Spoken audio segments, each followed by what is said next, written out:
Welcome all to the Saphira Center of Shamanism, where we break down the ancient technologies of shamanism and the occult, bring them into balance with the deep psyche. My name is Luke, experienced practitioner and mentor of the shamanic and occult sciences. It's an honor to have you with me. As always, check out the links within the description of this video if you have interest in working with me. First link for my premium membership service, the Saphira Shamanic School. Second link for my Patreon. And the third link for my healing and mentoring services. So today's topic is going to be the 72 daemons of the Goetia, specifically how to approach them the right way. The way that most people approach the 72 daemons of the Goetia is simply unwise and is most commonly transactional. This is the biggest misconception within the occult community. We need to approach these spirits with deep respect from an initiatory standpoint in order to get the most out of them. So I'm going to be taking you through the different Goetic ranks from knights through to kings. Not going to be speaking about the spirits in detail, but what I am going to be doing is breaking down the initiatory power of each individual rank and how actually approaching the spirits within each rank from an initiatory standpoint, from the perspective of actually taking the spirit as a part of you, merging with its consciousness, and really allowing yourself to become a vessel for the Goetia. We're going to be speaking about why this is an absolutely essential way to approach these spirits, to really get the most out of them, and to really get the most out of the evolutionary power that they hold. I also want to take a moment to notify you of my new grimoire of Goetic initiation called The Rites of the 72 Flames. You can find this through my premium membership service. You can either buy the grimoire or you can join the membership and gain access to this grimoire alongside many other things at a monthly subscription. So definitely check that out. This is a very unique pathworking and initiatory system for actually taking every single one of the Goetia as a part of you, merging with its consciousness, merging yourself with each of the ranks and each of the spirits individually, as well as working properly with the meta-god that contains the consciousness of all 72 of the Goetia. This is a very powerful grimoire and initiatory system for those who are wanting to work properly with these currents of energy. But for now, stay tuned as we delve deep into the real initiatory power of the Goetia.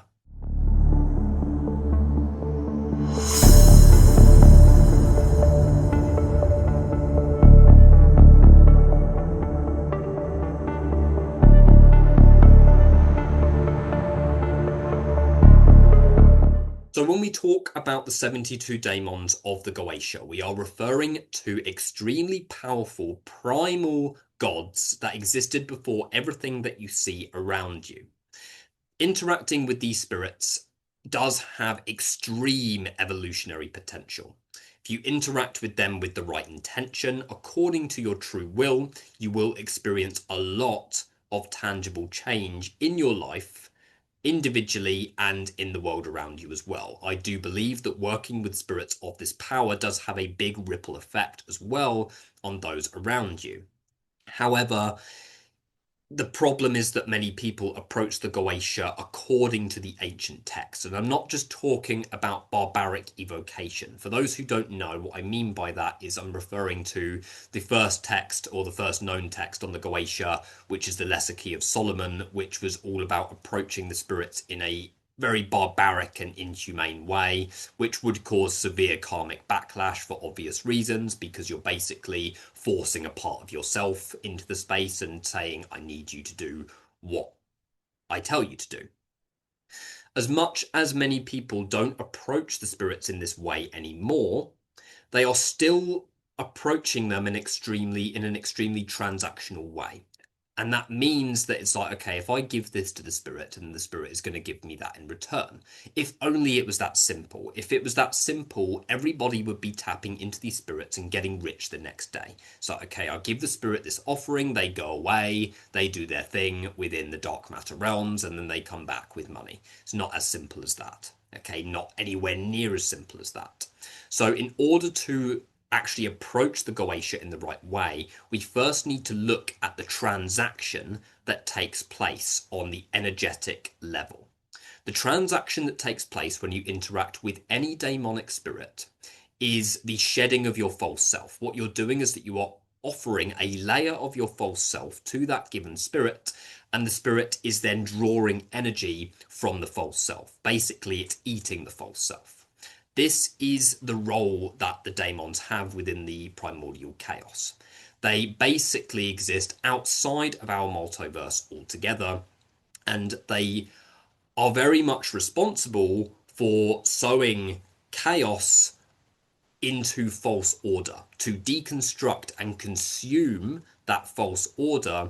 And then what the angels do, the opposite polarity, is they come in and they re-establish the order accordingly. This is not one against the other. Okay, many people approach these spirits from an illusion of separation. This is not one against the other. Angels bring order, daemons deconstruct false order. So if daemons deconstruct false order, what happens when you interact with the daemonic spirit? You are going to go through a significant dissolving process. You are going to be somewhat unmade in ways that you are not going to be able to consciously perceive all of the time. Because we are interacting with dark matter spirits, they are not tangible in nature, but they will deconstruct you in ways that over time you will see is extremely significant to your evolutionary path. So the transaction, the real transaction, free from the material offerings that you make to a spirit, the real transaction is your false self. You go to a spirit in the Goetia, that spirit is going to come forward. What you're doing is that you are making a type of agreement with that spirit, whether it's temporary or long term, that basically offers the spirit what is illusionary within you. They consume the illusion, and then that has two-way benefit. So that benefits the spirit because they get energy and sustenance from consuming what is false, and it obviously benefits you because they basically deconstruct a massive prison that you've placed yourself within, and then it sets your spirit free in a new way. So this is why daemons can or invocation or initiation, whether it's through the Qliphothic realms or simply working with demonic spirits, can have such a big impact on your genuine ascension process, because they help you ascend by descending. They help you ascend by deconstructing what is illusionary within your system. So if we approach a spirit from the Goetia, I'll think of a popular one, Boone, Duke Boone. Boone is a renowned wealth spirit, also having necromantic power as well, the ability to protect spaces, and lots of other things. If you interact with Boone, Boone is going to hold resonance over certain portions of your unconscious mind. Boone is going to hold resonance with certain portions within your nervous system, also repressed trauma that is stuck in your nervous system around wealth and abundance as well. If you're interacting with a necromantic spirit, then it's going to resonate with portions of you that do not want to die. Very important. A lot of the spirits in the Goetia are necromantic in nature. But going back to Boone, you interact with Boone, you bring the consciousness into you. A big alchemical process starts on the subconscious level. Your formative plane, which is your unconscious mind, where possibility descends into from the causal planes, the upper world, in order to take form before it manifests into the tangible experience. That formative plane starts to get restructured by this particular spirit. What then happens is that Boone begins to consume what is illusionary about your self-value, and if he's necromantic in nature, will consume the aspects of you that may not want to die, or may be resistant to death, or may even bring exiled aspects of yourself to the surface that are not actually committed to life. So the spirit then starts to feed off of the false self, and then you will start to get realizations over time. If you work with the spirit consistently, you'll start to get realizations. You'll start to realize how you've been limiting yourself, how you've been holding back your own true sense of self-value. Meanwhile, you will then get intuitive guidance according to where to put your energy in accordance with your true authentic value. So what's just happened there is that you have interacted with Boone. Boone has taken away the illusion around wealth and abundance as a whole, and now you can function from a much wider and expanded perspective, free from the shells of lack that you were holding on to before interacting with Boone. So that is the real transaction that takes place. You go to a spirit, you offer the spirit the false self, the spirit consumes an aspect of the false self that is encasing what you really want to embody. So basically, the Goetia are individual personifications of things and qualities, unprocessed and unowned powers that are within your own unconscious mind and within your own nervous system. What many people do is that they ignore the majority of the Goetia. They work with certain spirits from the Goetia, they build a relationship with those spirits. That is completely valid. But there are 72 spirits of the Goetia for a reason. It mirrors the 72 angels of the Shem Hamatharash, which are the 72 names of the Creator. This is the underworld equivalent. This is the dark matter equivalent. Okay, the darker shadow aspects of the 72 angels of the Shem Hamatharash. Whilst they represent divine order, these represent anti-cosmic discord, which means that you interact with these personifications of pure power, raw, unprocessed, and unintegrated power within you. The illusion that has been repressing that power is going to start to flood to the surface. You are going to go through a massive process of trauma integration in a way that you may not be consciously aware of. Okay, and this can happen quite quickly when you interact with a goetic spirit. So let's use another spirit as an example. Let's use a more obscure one that people ignore. Decarabia. Okay, Decarabia. Okay, Decarabia, if you look at the surface level description of this given spirit, let's look at what this actually means. Decarabia, if you look at this very simple description, often says something like controlling how birds fly. And this is very common with the Goetia. They have very obscure descriptions, but the descriptions are extremely limiting and do place that spirit into a box and cause most people not to approach them. So Decarabia rules over how birds fly, controls how birds fly. We got to look at the symbolism behind that. We can't take that literally. By default, we will look at Decarabia and think, what value is this spirit going to hold in my evolutionary process? What value is this going to have? If I've got Boone, who can help me get rich, apparently, and then I've got Decarabia, who can help me to control how birds fly, what am I going to choose by default? Most people will choose Boone because he's a renowned wealth spirit, and wealth is something that people desire. But most people don't desire wanting to control how birds fly.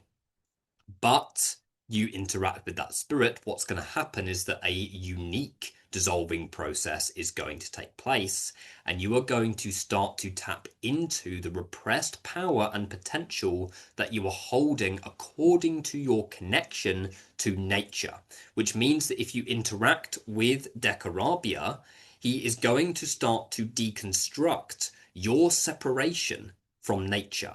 And you are going to tap into a very potent transcendence energy that will come from interacting with that extremely obscure spirit. Extremely obscure spirit on the surface, but because these spirits actually represent unprocessed and unintegrated but extremely raw powers within your own body and within your own nervous system, it basically means that you start interacting with Decarabia, you are going to tap into a very raw aspect of your personal power according to what that given spirit rules over.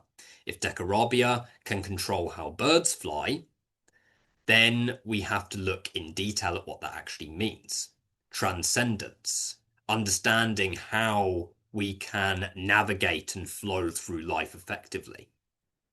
Understanding what is actually separating us from that continuous flow of death and rebirth that nature goes in constantly when you look at the four seasons. So when you reject or ignore a spirit of the Goetia, you are ignoring a part of your own power, which basically means that in order to get the most out of the Goetia, it's worth working with all of them. It's a hefty ordeal. It is a big process, but it is worth building a relationship with all of the Goetia. It doesn't have to be done tomorrow. It doesn't have to be done in one day. But you do a path working, similar to my Grimoire of Goetic Initiation. Link is in the description, by the way, which takes you through the process of actually initiating and merging your consciousness with each of the 72 Goetia. Takes a while, takes a good few months to do, and some spirits you'll need to spend longer on. But what are you doing when you take the Goetia as aspects of you? You are actually taking ownership of that raw piece of power instead of separating yourself from it. And this is one of the biggest mistakes that you see within the occult community. Biggest mistake that you see within the occult community, particularly the darker aspects of it, is approaching these spirits from separation, seeing them as entirely separate consciousness to you. Some people do that out of respect. But what's important to understand is that there is a strong paradox that takes place when you interact with these spirits. Yes, you are interacting with external forces, but all is within. If I interact with a person in my day-to-day life, they are going to somewhat represent an archetype within my unconscious mind. So then I ask, why is that different for a spirit? Why is that different from a powerful demonic force such as a goetic daemon? Let's use another example. Baal, the warrior energy. You tap into Baal, you deconstruct everything within your being that is resisting your leadership qualities. You tap into Baal, who'll deconstruct everything that is holding you back from being a leader in your life. Asmodee, also known as Asmodeus. I call him Asmodee because that's how he appears in the Goetia. Asmodee, Asmodeus, also a Clifothic deity that rules over Golachab. I mention this spirit an awful lot. He is a personification of unintegrated passion and unintegrated power that comes from your life force energy. So to face Asmodee is to go through a significant process of dissolving and processing the emotions that are encasing that raw passion that is encased underneath. Astaroth is another one that also appears in the Clifothic tree, directly across from Asmodeus and Golachab. Astaroth rules over Ga'ag Shibla, and this is the inversion of abundance, which means you interact with Astaroth, he will start to dissolve your illusions of desire, show you who you actually are underneath all of that. So all of the Goetia are unique personifications of unprocessed power that exists within you, approaching them from separation, seeing them as entirely separate forces.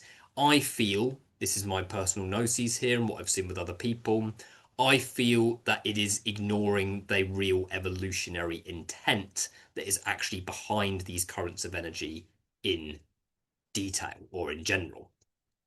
So it's important to understand also that these spirits are individual avatars of a much bigger consciousness. And this is the same with us. We all come from a macrocosmic source. Okay, we also have a personal metagod on the microcosmic level.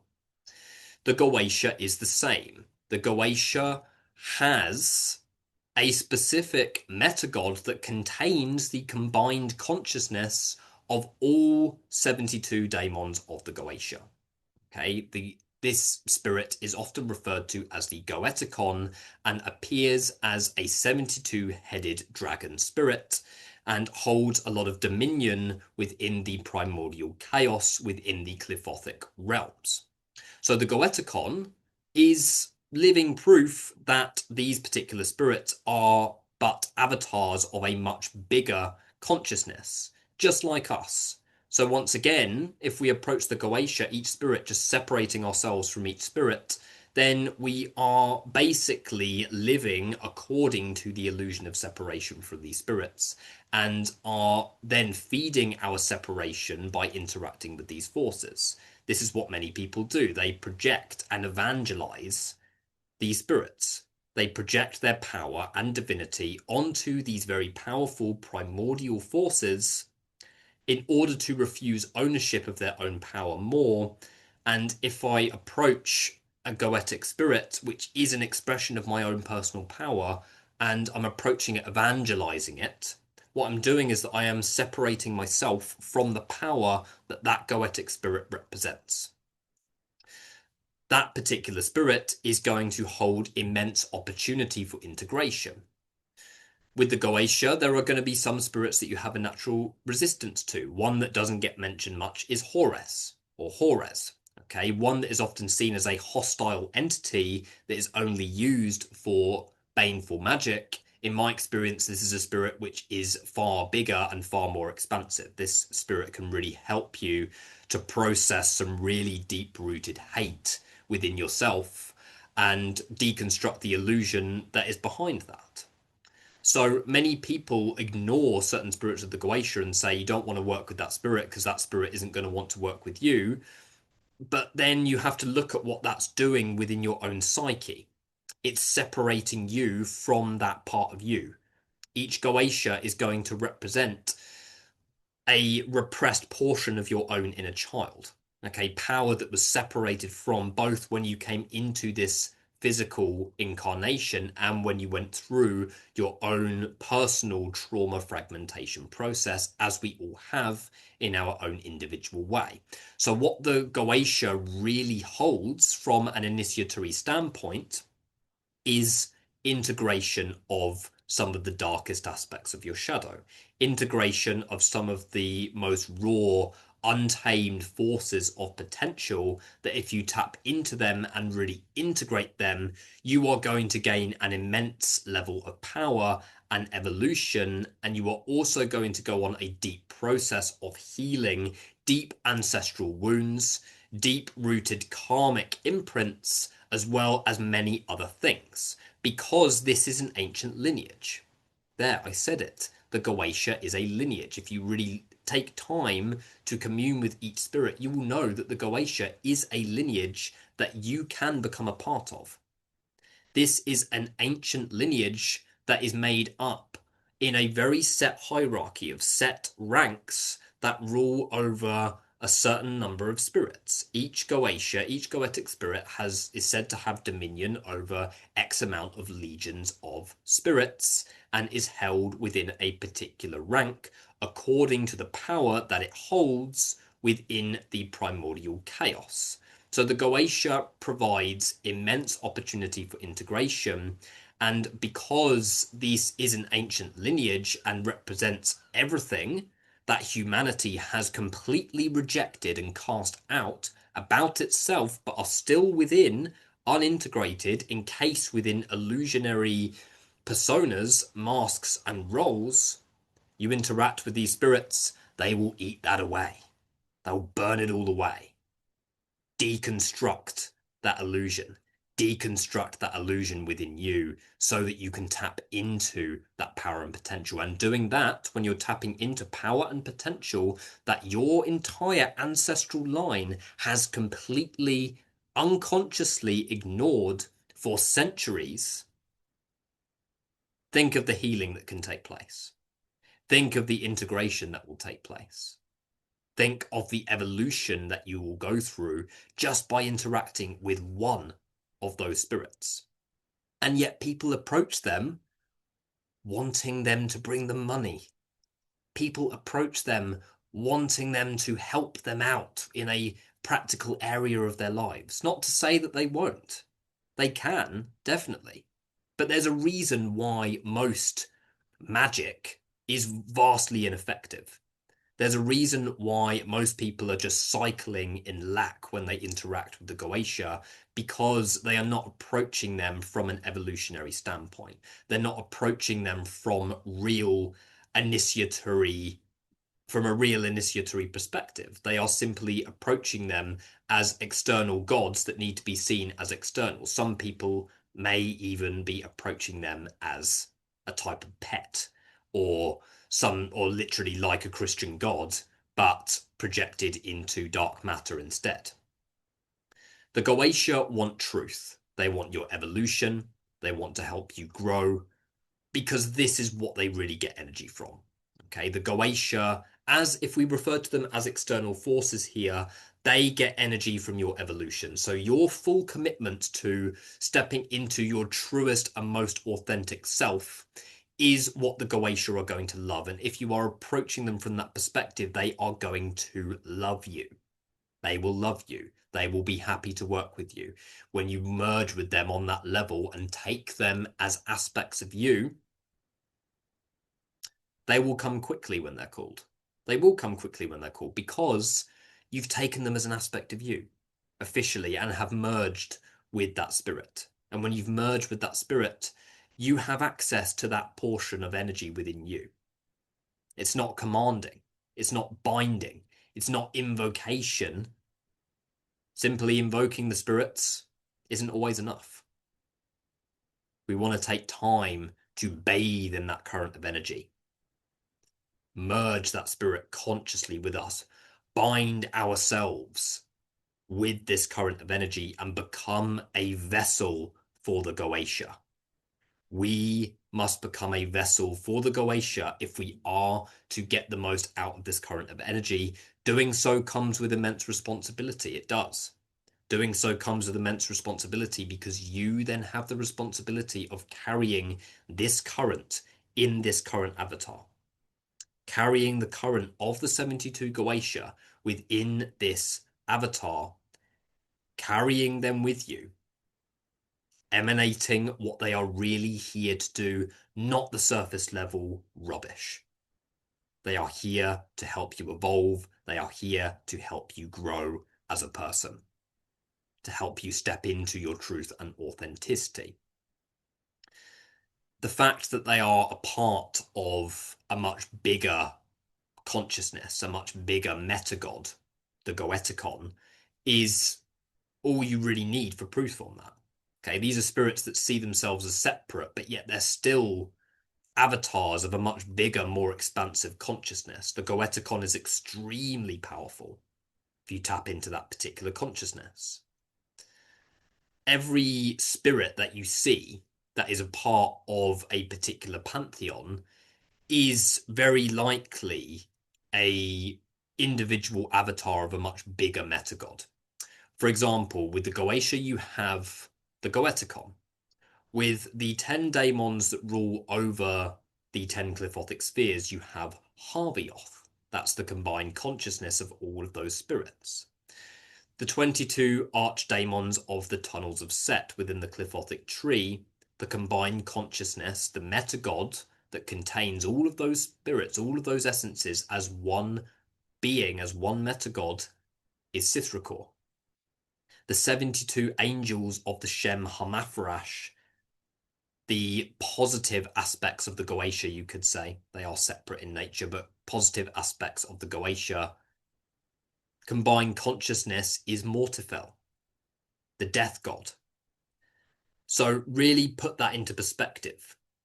If these spirits have separated themselves and they are actually a form of energetic conceptual incarnation of a much bigger intelligence whereby they are all one, what's the value in us approaching them from a place of separation? We're then ignoring that they are a part of us, that they represent and hold symbolic, archetypal links to our deep unconscious and the power that is within. So really approaching the Goetia in a way that is taking them as an aspect of you, first and foremost. Understanding the real transaction that takes place. Okay, it benefits both parties simply just through the interaction. Spirit comes in, you offer it the false self, takes the false self, consumes it, that sets an aspect of you free, helps you tap into a portion of that power and potential within you. And ultimately approaching them from a place of oneness, really acknowledging that they represent you. They are you and you are them. And this is not diminishing the power of these spirits. It's not. They are external forces as much as they are internal. There is, when it comes to the occult sciences and initiation, there is no bigger illusion than summoning anything that is outside of self. All is within. These represent gateways into your unconscious mind. So I'm going to take you through the ranks of the Goetia from an initiatory standpoint, explaining their evolutionary power and potential. There aren't many people who explain this from a real initiatory standpoint. The ranks are often seen as the ranks, but each spirit within a particular rank is going to basically hold a certain level of power within the primordial chaos. So when you're working with a Goetic rank as a collective, you are going to embody certain qualities that is aligned to that particular rank in detail. Okay, so I'm going to start with knights, go through all of the ranks, and then finish at kings. So looking at knights, we have only one spirit within the knight rank, and that is Furcas.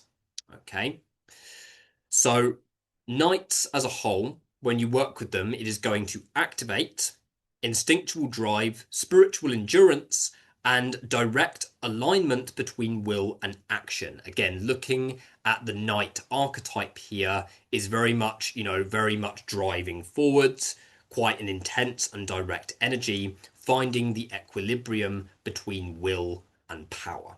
Okay, and Furcas cultivates philosophical discipline, willpower through trial, and mastery of self via the blade of thought.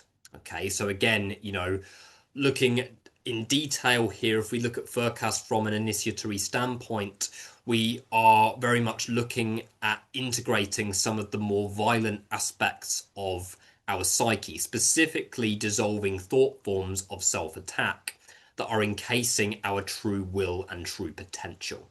But obviously, way more to that current of energy than meets the eye for your own discretion in terms of actually understanding what evolutionary power that spirit is going to hold. We then have Earls. Okay, Earls, which are 5 spirits. Earls will refine emotional fire into sacred strength, revealing truth through inner struggle and devotion. Within the Earls rank, we have Fur, who shocks the psyche into clarity, opens the storm of revelation and electric insight. What this means is basically the drastic awakening of psychic abilities, like an electrical current moving through your nervous system, awakening dormant aspects of the self. Halfas teaches defensive structure, forges psychic bastions, and prepares the soul for spiritual warfare. Okay, so again, this can be interpreted in one of two ways. We can see spiritual warfare as something which is outside and separate ourselves from it, or we can integrate our own self-hate. We can integrate the deeper aspects of the self that are attacking the inner child unconsciously without us realizing it. We then have Raum. Raum is cool. Okay, really cool spirit. Okay, very powerful, quite intense energy. Reclaims lost power, dismantles egoic structures, and teaches the sacred art of reclaiming the soul's worth. So again, very dissolving energy in the sense of really looking deeper at coping mechanisms, showing you how you are depriving your own life force on your own sort of true will. Okay. We then have Bifrons or Bifrons. Initiates communion with death and the ancestral realm. Opens the gate to forgotten memory and silent wisdom. So again, working a lot with ancestral patterns here. Okay, if we look back at the description of Earls, refines emotional fire into sacred strength, revealing truth through inner struggle and devotion. It's working a lot on the ancestral patterns and karmic ties if we look at these spirits as a kind of collective here. Okay, so initiate communion with death and ancestral realms is again necromancy. So a lot of these spirits do have necromantic powers. There are certain spirits that are specific necromancers, and others such as Bifrons or Bifrons and Veil 4 that also rule over different powers as well. Okay, again, all symbolic according to what is within your own psyche. We then have Andromalius, okay, exposes falsehood within and without, aligns the initiate to karmic justice and inner truth. So again, exposing how you may have lied to yourself, how you may have lied to others, because we can lie to ourselves and others unconsciously by emanating a particular persona that we think we need to in order to function in the world effectively. So looking much deeper at your protective mechanisms here. We then have presidents, which is made up of 14 spirits. Okay, the initiatory power of the presidents awaken the alchemy of your intellect, persuasion and perception, and build strategic minds and lucid insight. So again, looking at the archetype of the president, okay, understanding strategy, understanding how to forge your path in your own way. Okay, so we have Gamagin, opens the veil to the spirit world, aids in past life retrieval and ancestral contact. Again, another necromantic spirit, lots of necromancers. Okay, so the reason why there's so many necromancers within the Goetia and why a lot of demonic spirits have necromantic powers is simply because they operate through death energy. Okay, a lot of daemons operate through death energy, which basically means that they bring symbolic death. Okay, they bring death and decay to the older aspects of yourself that you have long outgrown.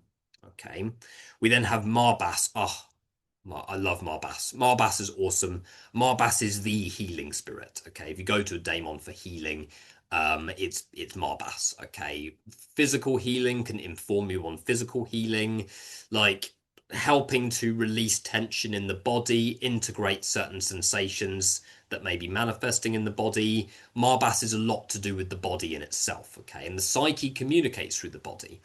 So if you're interacting with a spirit, you're not always going to gain access to direct emotions in the moment, okay? Your psyche is going to communicate with you through the sensations that you feel within your own nervous system. So tension in the body, heaviness in certain aspects of the body, it's basically your psyche communicating with you, okay? So Marbas heals the body through spiritual sight, reveals the core of inner ailments, and shapeshifts identity. Okay, so when we look at shapeshifting, we are looking at embodying the fluidity of nature. Okay, embodying the fluidity of identity itself. Okay, the issue with the patriarchal system is that identity has been very much set up in a way that is this leads to this, that leads to that, which means that our identities by default are solid, which means when we need to go through any change, we have to go through huge, by default, potentially painful deconstruction in order to tap into the clarity that's underneath. Okay, so Marbas heals the body through spiritual sight, helping you to see past the literal level and see what is actually causing it on whether it's the karmic level, and really understanding deeper rooted child aspects of yourself. Okay, very good for inner child work and parts work is Marbas. Okay, and shapeshifting is again embodying the fluidity of nature and the fluidity of reality in general. Okay. We then have Bua. Okay, grants holistic wisdom, unites physical healing with moral clarity and will. Okay, so helping to align your physical body, align your nervous system to its truth and authenticity, basically getting the different aspects of your inner child on board with the actions that you are taking. Okay.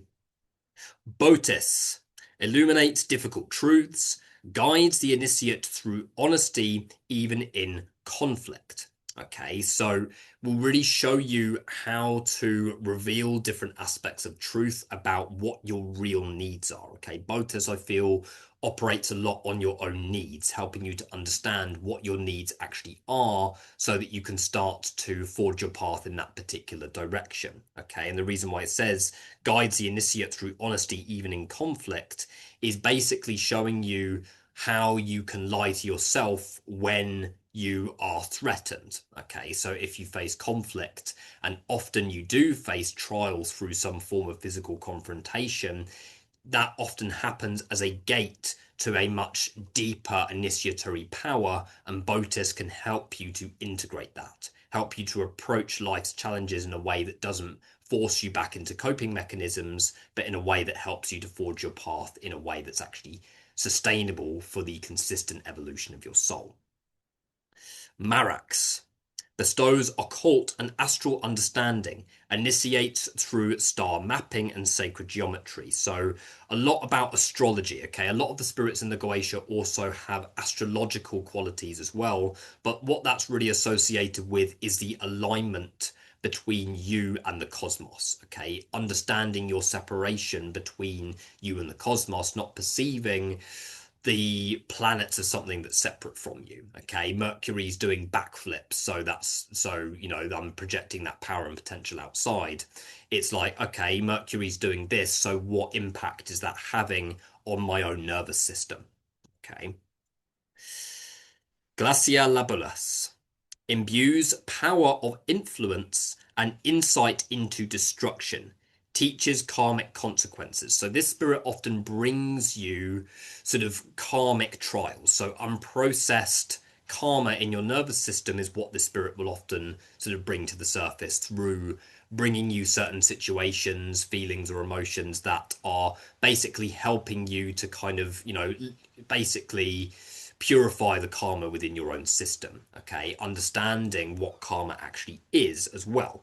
Okay, karmic consequences come up when you are neglecting yourself. It's not as simple as you do something bad and then something bad happens to you. Okay, if it worked like that, then the entire sort of system would be completely dissolved by this point. Okay, it'd be so much easier if it worked like that, but it doesn't. Okay, karma is all about your own true will and your own soul. And if you are neglecting your own soul, going against it or forcing it into something, then that will have karmic consequences. That will have karmic backlash. This is why it's important to approach the Goetia with a pure intent, because otherwise it can have karmic backlash in the sense that you are approaching it from a place of actually dissociating yourself from your inner child, from your truth, instead of actually connecting to it. Okay, so he really helps you to understand what karma actually is, and that it's not like, oh, if you do something bad, then you're not going to have karmic consequence. The point is that often if we treat someone in a certain way, or we behave in a certain way towards someone, or do something to someone else, then that basically means that we are kind of doing that to a part of ourselves. So then we are sort of neglecting ourselves by doing that action. That's how karma really works. Okay. We then have Foras, enhances psychic talents, teaches herb lore and the value of subtlety. Okay, so psychic talents, okay, again, any spirit in the Goetia is going to have psychic abilities. It's going to, well, should I say, help you to refine your psychic abilities.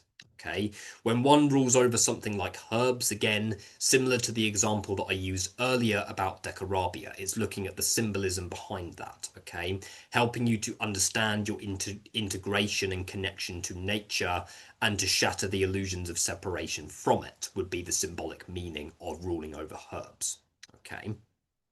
Garp masters emotional movement, grants charisma and control over spiritual states. So very shamanic spirit in terms of helping you to tap into the power that is associated with your ability to be the conduit between the worlds. Okay, when we're interacting with spirits like this, we are interacting with a very powerful, you could say it's dark occult, but it's also dark shamanism, and quite an advanced form of shamanism in the sense of actually learning to communicate with the spirit world. So this spirit is very much about helping you to shatter illusions that is separating you from the spirit world in general.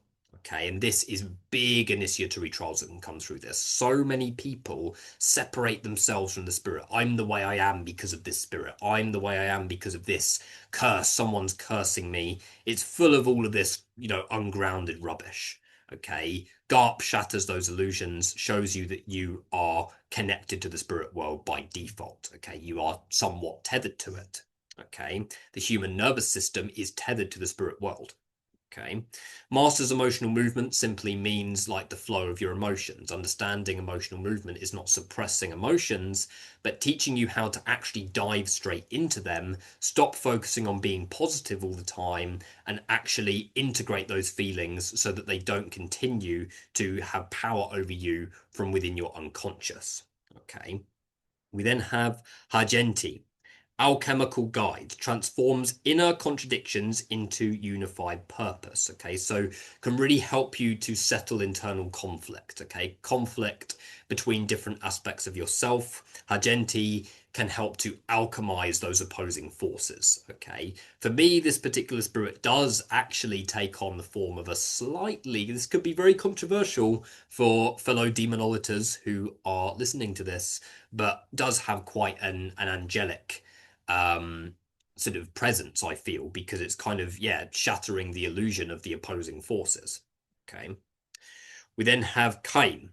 Okay, teaches animal wisdom and shielding, creates bridges between silence and inner clarity. So shows you how to remain suspended. What that basically means is the hanged man archetype allows you to remain in limbo and allow yourself to be guided by that internal state of not actually knowing. So really facing the unknown.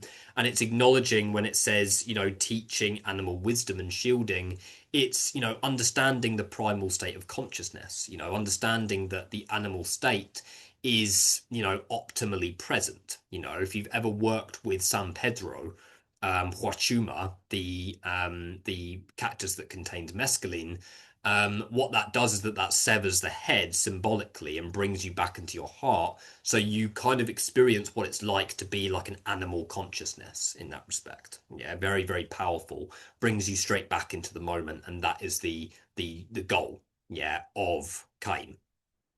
We then have Osi, okay, or O's as some people say. Okay, opens the truth of self, disorients illusion to reveal hidden strength.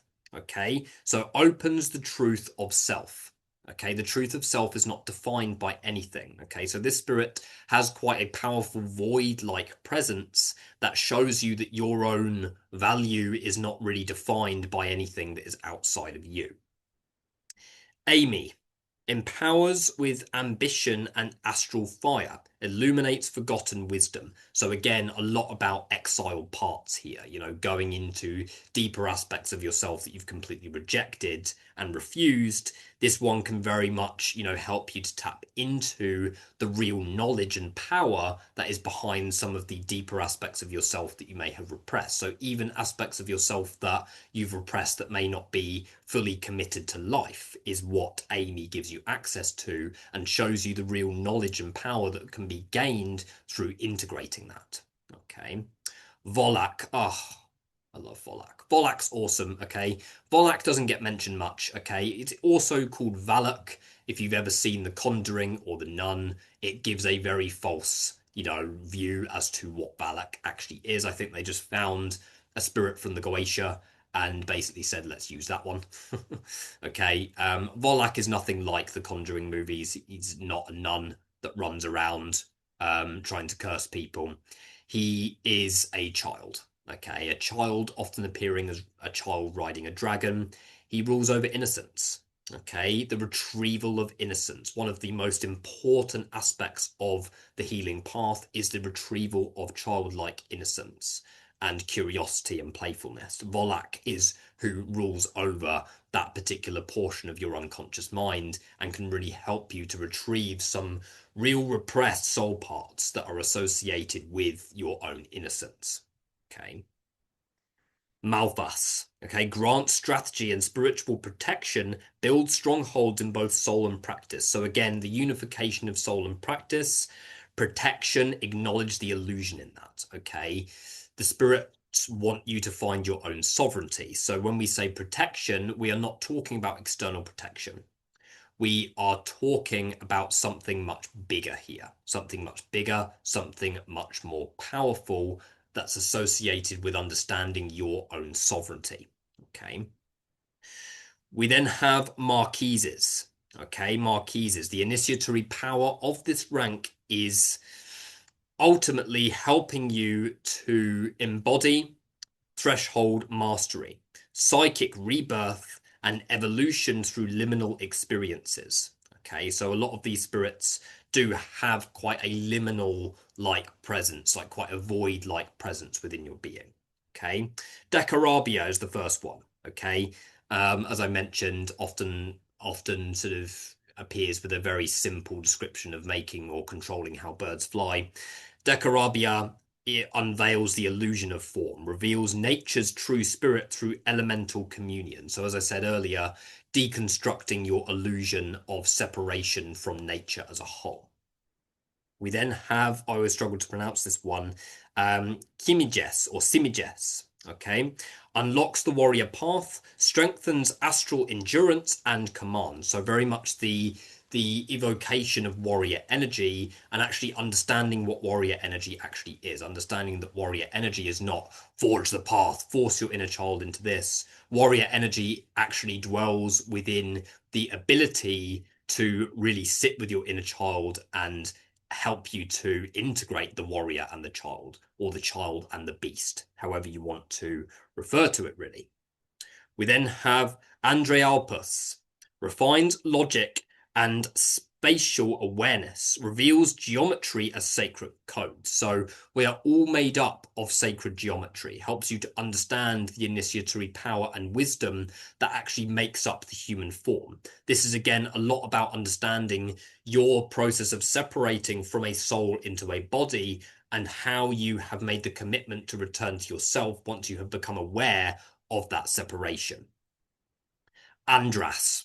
I love Andras. Okay. Andras is awesome, destructive, powerful, tangible, challenging one to work with. Is probably one of the most bloodthirsty Goetia that you can work with. Andras destroys false alliances, clears space for truth through divine conflict. So may manifest situations whereby you fall into some form of confrontation or conflict, and actually showing you how to do that and how to embody that in a helpful way, similar to Asmodeus. Okay, but very bloodthirsty, will take you to the deeper portions of your psyche that are needing to be integrated around conflict in general, helping you to process anger and rage by feeling it. Okay. Amon heals fractured relationships, brings soul level reconciliation and clarity. Okay, so fractured relationships, understanding your separation from other people, taking people as an aspect of you, learning how to find relatability in the darkest aspects of human nature. Okay, Naburius. Okay, bestows eloquence and reputation, repairs psychic confidence and legacy. So again, a lot around sort of repairing the aura, a lot around understanding your own sovereignty, a lot around soul retrieval as well. Okay, understanding your own sort of where your confidence has been repressed in other ways as well. Okay, okay. Ronavi strengthens charm and intellect, bridges speech with deeper understanding. Okay, bridges speech with deeper understanding. Again, it's acknowledging the masks here. Okay, acknowledging that what you are emanating outwards may not be completely true and authentic to yourself. So it's about understanding how to redirect that in a way that is optimally authentic to you. Okay, Fornius polishes the public self, initiates into the waters of diplomacy and grace. Okay, so understanding your social constructs, the social constructs that you have been living according to, and how you have been presenting that according to your public self. So it's a lot around understanding your personas, very cliffothic in nature, very dissolving in nature, dissolving your personas so that you can refine your public image into an image that is optimally authentic to you. Okay. Marcosius instills fierce loyalty and warrior instinct, merges honor with courage. Okay, so again, brings loyalty, helps you to understand the value of loyalty. Okay, a lot of these spirits are here specifically to, I'm going to say it again, shatter the illusion of separation. So it's understanding the power within loyalty in itself, and will often reveal sort of things about the dynamics around you that may not be totally reciprocal. Okay, that's a big one. Okay, honoring your own warrior instinct and essence. Okay. Phoenix, often called Phoenix, okay, in some texts, sparks poetic fire, births transformation through expressive rebirth. Okay, so helping your old self to die with grace. Okay, helping you to welcome death energy, welcome the death of the old self with grace, give yourself the permission to grieve for it, and actually welcome continuous death and rebirth as a friend and ally. Okay. Sabnok shields the psyche, builds psychic and spiritual armor. Okay, so again, shields the psyche, understanding your own sovereignty once again. There are some crossovers within what some of the Goetia do. This particular spirit is a lot around, I feel, psychic abilities, clearing the psychic filter, so is working a lot with your deeper rooted belief system. So what the psychic filter actually is energy comes through the crown constantly. It's your own belief systems and structures and thought forms that are going to filter that in order to cultivate an actual external dialogue. So this particular spirit can help you to shift certain beliefs that are kind of keeping your psychic perception encased. Okay. Shax reveals deception, breaks illusions, and opens hidden doors. So again, really about exploring what is hidden within your unconscious mind. A lot around underworld journeying here, very Cliffothic in nature, tapping into repressed doorways of power and potential within yourself. This is why path working with the spirits is extremely helpful, because just invoking the spirit is not always it doesn't always do it justice. So actually taking time to actually absorb the current, actually go on an intuitive journey to actually open some of these hidden doors within yourself. Okay, some of these spirits do require more time. Okay, that's why if you do my Goetia path working, do kind of take your time on working with each spirit individually. Okay. Lerege, okay, or Lereye, some people call him the Lereye, calls conflict into healing, okay, purifies festering wounds through trial, okay, so will help you to understand false order and false light, where you have been keeping peace in order to feel safer, but will show you how keeping the peace is not the way to evolution. You have to speak up. You have to unleash your voice and allow your truth to come through regardless of what people are going to think of it. Okay, so very deep expressive spirit. And the last one within this particular rank is Oriax, elevates the self, teaches mastery of rank, status, and celestial timing. Okay, so a lot around understanding synchronicity, understanding signs within the world around you, learning how to approach the world around you as a mirror for your evolution.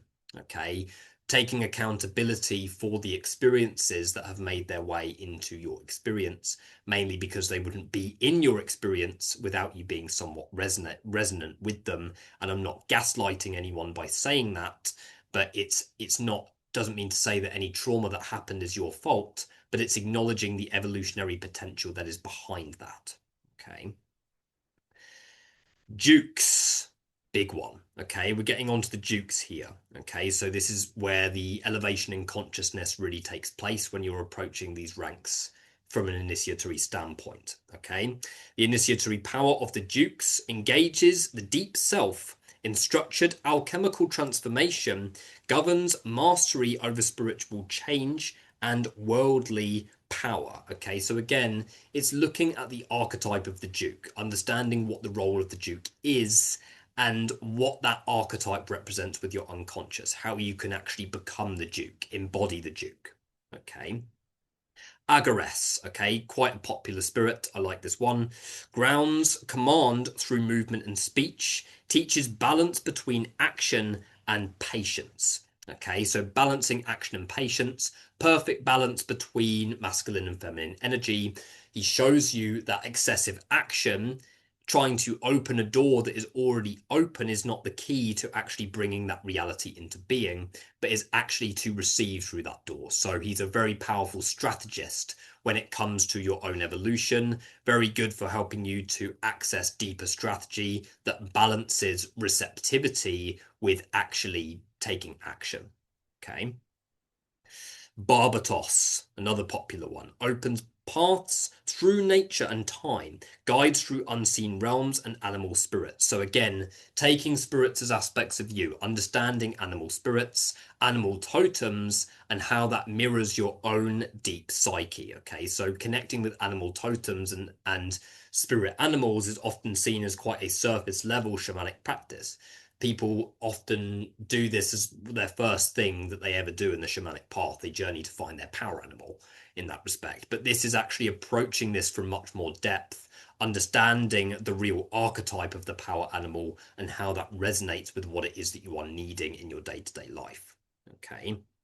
Gushian reveals inner truth and clears distorted self-perception. Okay, so again, this is around your own self-image, how you perceive yourself. Okay, this spirit will severely test you through means of self-value. Okay, so it's about understanding your value and understanding your own self-talk, and more than anything, how you have potentially been cursing yourself through your own self-talk. Okay, this is again quite a intense revelation to come to with this spirit. Zeppa, okay, awakens polarity and attraction, teaches power through union and loss. So union and loss, understanding that loss is necessary to gain what you want in many cases. So you cannot deconstruct without, no, sorry, let me rephrase that. You cannot reconstruct or construct a new reality without deconstructing. Okay, shows you the balance of loss and union within your sense of self. Awakens polarity and attraction, so it's acknowledging the fact that your manifestation ability is defined by the beliefs that are within your unconscious mind. You can try and keep a high vibration and stay positive mindset all the time. That doesn't work in that respect. What really works is understanding your own unconscious mind, descending in order to then ascend. Okay, so shows you that in order to attract anything into your being, you need to become magnetic. And magnetic, basically, the magnetism takes place from the unconscious mind. It doesn't happen through the conscious mind. It can start in the conscious mind, and that's valid, but it's the unconscious that magnifies what is within the realm of form. So, it's very much opposing sides of the magnet. Okay, so if I try and attract light with light, so if I look at, okay, my conscious mind and I try and influence the world around me through my conscious mind, what is that going to do?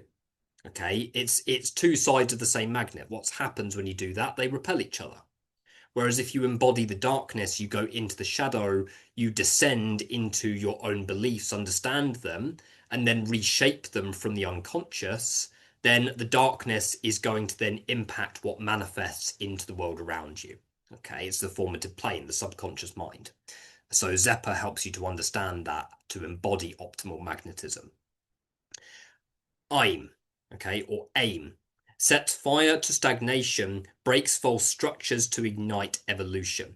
Okay, so very much about destroying stagnation that is stuck within the system. This one particular spirit has a very sort of lightning-like energy, very quick to work, will get you moving, will really push you in the direction that you need to go in, even if you can't see the path directly ahead of you.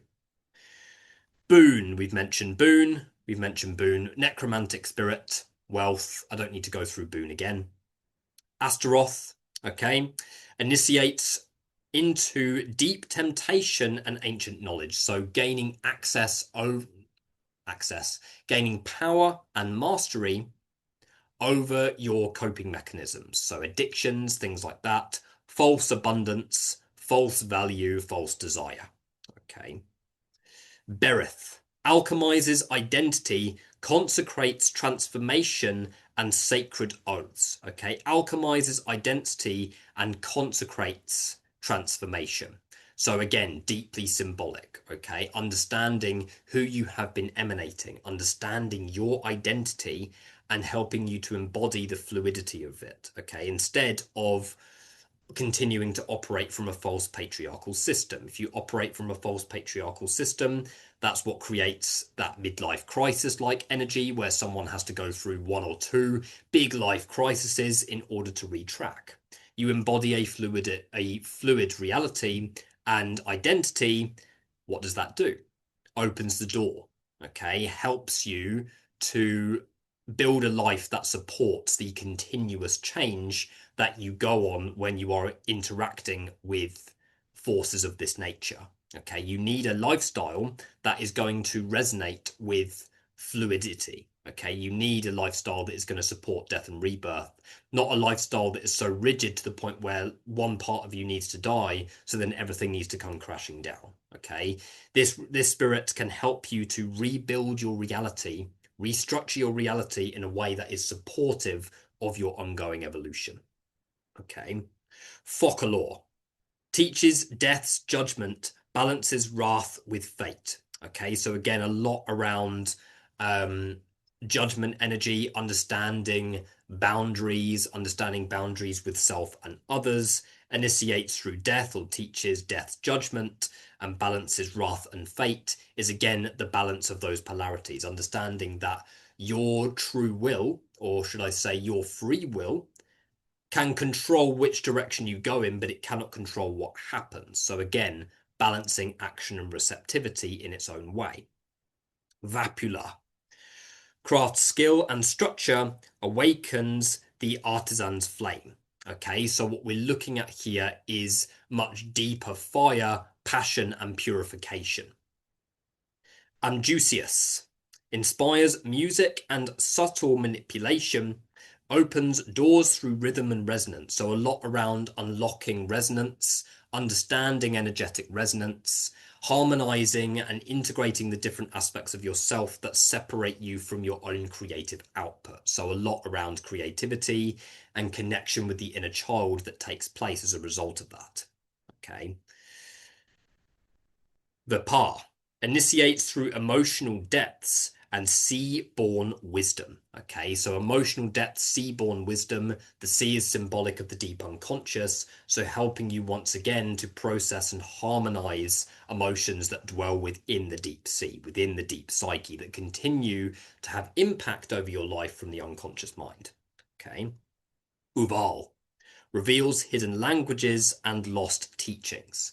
Okay, so lost teachings, hidden languages, dialogues with yourself. Okay, dialogues with yourself, how you communicate with yourself and with others, and how that reflects your unconscious state. Okay.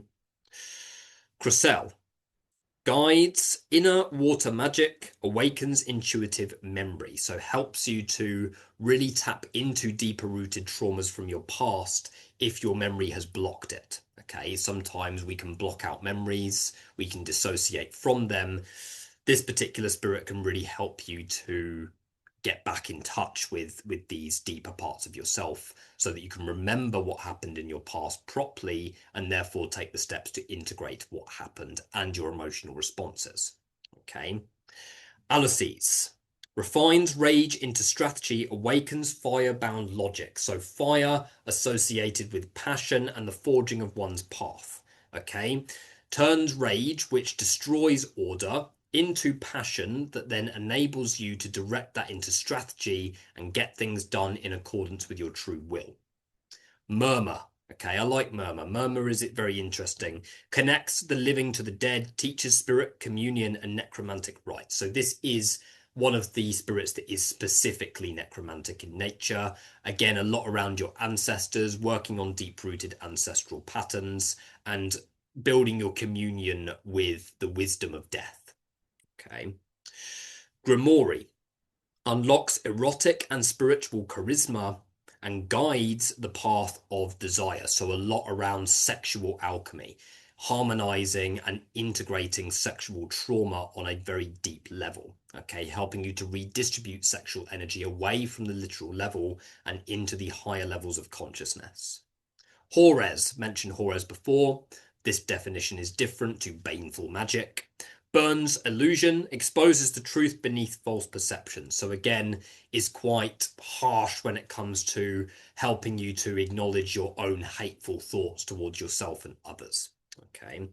Dantalion teaches empathy and reading of hearts, masters the mind's mirror. So again, bringing that communion between the heart and the mind, helping you to see the world around you from the perspective of your heart. And when you're seeing it from the perspective of your heart, the future is less known. He really exposes the illusion of knowing what the next step is going to be. At the end of the day, we all come from chaos. We all come from the void that birthed everything into being, which is not tangible in nature. So when we return to that space, we are embodying a reality that is not tangible and is only shaped by us. Okay. Bathin guides astral journey and herbal gnosis. Again, so a lot around helping you to build your communion with the with the other worlds and understand how that is related to your own nervous system. Salos or Solos softens the heart, teaches love as influence and offering. Okay, so there's a lot here about understanding how worthy you are for love, and this in itself can trigger a lot of resistance for people. Okay, if they've been severely neglected in the past, if they've been abused in their past, and they're living a reality whereby they think that they are operating from a place of what they desire, but really there's aspects of them that deeply desire connection, then this spirit is the one to work with. Okay. Elegos clarifies hidden motives, trains the initiate in spiritual warfare. Okay, so helps you to uncover the hidden motives not only within other people that may be depriving your soul's essence, but also within yourself. Understanding that your intent is not always completely aligned to what your true will is saying. Okay. And Veil 4, I love Veil 4. Veil 4 is awesome. Masters acquisition and shadow trade. Teaches cunning for the path ahead. Okay, so this is a lot around vampirism. This spirit is quite vampiric in nature, but a lot around teaching you how to alchemize dark matter energy and use it for your own power and potential. Okay. We then move on to princes. Okay, princes, again, look at all of the different sort of qualities of the prince, magnetism, all of these things for really cultivating and attracting reality. So the initiatory power will ignite directed will, psychic fire, and heightened awareness of time and truth. 6 spirits, Vasago, opens foresight and access to forgotten truth. Okay, helps you to sort of foresee what is right for you. Okay, helps you to identify realistically what your inner child is wanting so that you can not railroad your inner child or bulldoze your inner child into a reality that it doesn't actually want to be in. Absolutely essential. Okay, Citri stirs sexual awakening and emotional exposure, transmutes lust into insight. So this is a lot around your perversions, understanding and processing and integrating your perversions, integrating lust, helping you to tap into the power that is behind it instead of being haunted by it. And this is one that triggers a lot of resistance for people in general, purely because there's people often shame themselves for their sexual fantasies.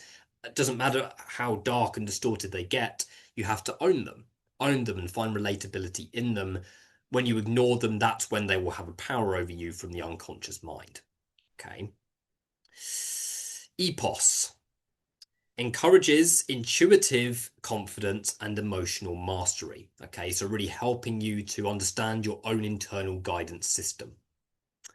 Stolas or Stolas teaches star wisdom, a lot about astrology again, sacred knowledge and universal alignment. Okay, understanding your reasoning for being here from an evolutionary standpoint, helping you to move back into touch with that.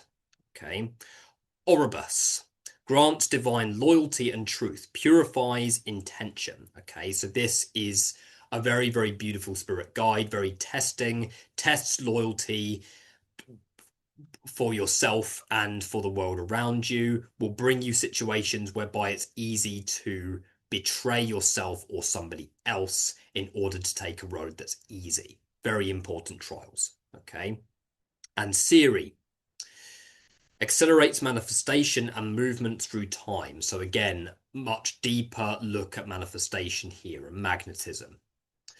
We then move on to the kings, okay? And the kings really bring this apotheosis, okay? When you really work in depth with the Goetic kings, they bring a strong level of alignment to your own divinity and ultimately your apotheosis, okay? So the initiatory power of the 9 Goetic kings crowns the soul with infernal sovereignty, grants command of one's destiny and integration of all prior initiations through the previous ranks. Okay, so working with these spirits in depth is, if you're doing my path working, it's worth spending a bit longer on these spirits because these hold immense power and density and you cannot quickly integrate these spirits. Okay, Baal, spoken about Baal, empowers sovereign presence through shadow mastery, a lot around becoming a leader with Baal, okay, shedding the illusions that are stopping you from actually becoming a leader in your life and projecting your own divinity into other people,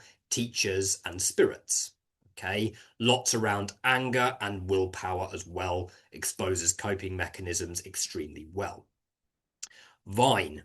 Okay, Vine is a good healer spirit. General healer spirit is Vine. Reveals corruption and shields the initiate in truth. Okay, so the embodiment of truth within your nervous system, which then improves vitality on all levels. Many people's favorite, Paimon. Paimon, the second spirit I ever worked with. Okay, the second daemon I worked with was Paimon. Very challenging spirit I found. Okay, people have different experiences with Paimon. Very interesting. Paimon very much demands to be called King Paimon in my view, but again, all is within, so it's acknowledging the aspect of yourself that actually wants to be recognized. Okay, this is what Paimon really represents, the aspect of yourself that wants to be recognized. Okay, awakens divine knowledge and spiritual leadership. There is no harm in wanting to lead. Paimon is very dynamic, can help you strategize. Lots of different things Paimon can help you with. Okay, probably the most dynamic and flexible out of the whole Goetia.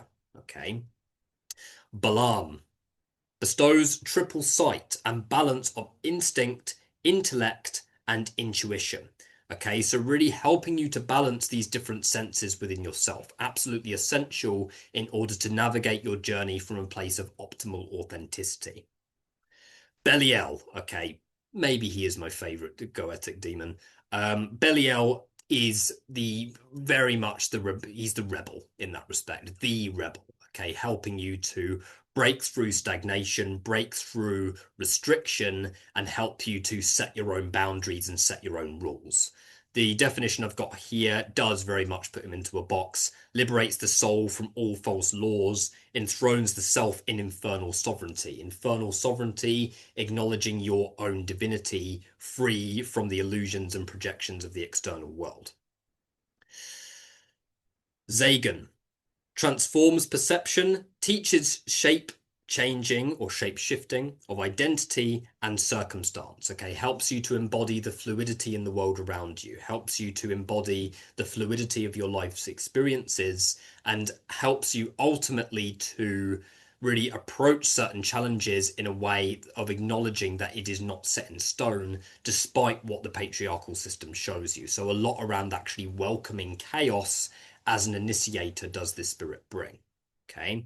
Asmodee, spoken lots about Asmodee, but ignites sexual and solar fire, burns through inertia with violent clarity. So very similar to Andras in ways, but he's a lot more sexual, rules over a lot more of the succubi that dwell within your unconscious mind, etc. Okay, ruler of Golachab, very powerful. Persian, okay, channels wisdom of the sun, and the underworld awakens the inner sovereign seer. So again, you draw all of these together, different aspects of sovereignty. Okay, the nine. Okay, the nine circles of hell, the nine gates of the underworld, the nine beings from Lord of the Rings that run around with hoods on. I can't remember the name. But yeah, again, accessing different portions, okay? Often seen also as the nine, you can translate it to the nine chakra system as well if you're counting a soul star and a great spirit, okay? So channels wisdom of the sun, so a lot around illumination, being able to embody the scholar and the seer. And finally, final spirit, Beleth, reigns over passion and obsession, teaches intensity and control of desire. So a lot of these spirits rule over different desires that you are not currently looking at or processing within the system, okay? These are extremely powerful spirits, extremely powerful, that need to be approached from that place of taking them as an aspect of you. As you can see, they are a lot of them are incredibly sexual, a lot of them are incredibly violent, and quite aggressive. Okay, they will bring you trials, you will go through a lot of dissolving. Just working with one of the Goetia is extremely powerful, let alone doing a path working with the entire system of beings. Okay, that is an intense undertaking, and not everybody is ready to work with the Goetia on this level, because this is going to induce a huge rebirth on all levels, and actually taking the time and energy to interact with all of the spirits, initiate with all of them, merge with all of them, and take them all as an aspect of you is a very intense undertaking that very few attempt. But the transformation that comes from that is massive. Okay, the Goetia, the good thing about them is that they do meet you where you are, but they are not going to give you things without taking things first. Okay, they're going to take away what is illusionary first in order to show you truth. Okay, in order to clear space for you to create what you want to create according to your true will, not them bringing you things. You interact with them, they will deconstruct you first before helping you to reap the rewards of your own sovereignty. Okay, so very intense undertaking. Start with one. If you're unsure, start with invocation. If you are ready to embark on this deep initiatory process, check out my grimoire. But for now, thank you guys. Hopefully this video was helpful to you. Hit like and subscribe. Don't forget to check out the links in the description, and I will see you in the next video. Thank you.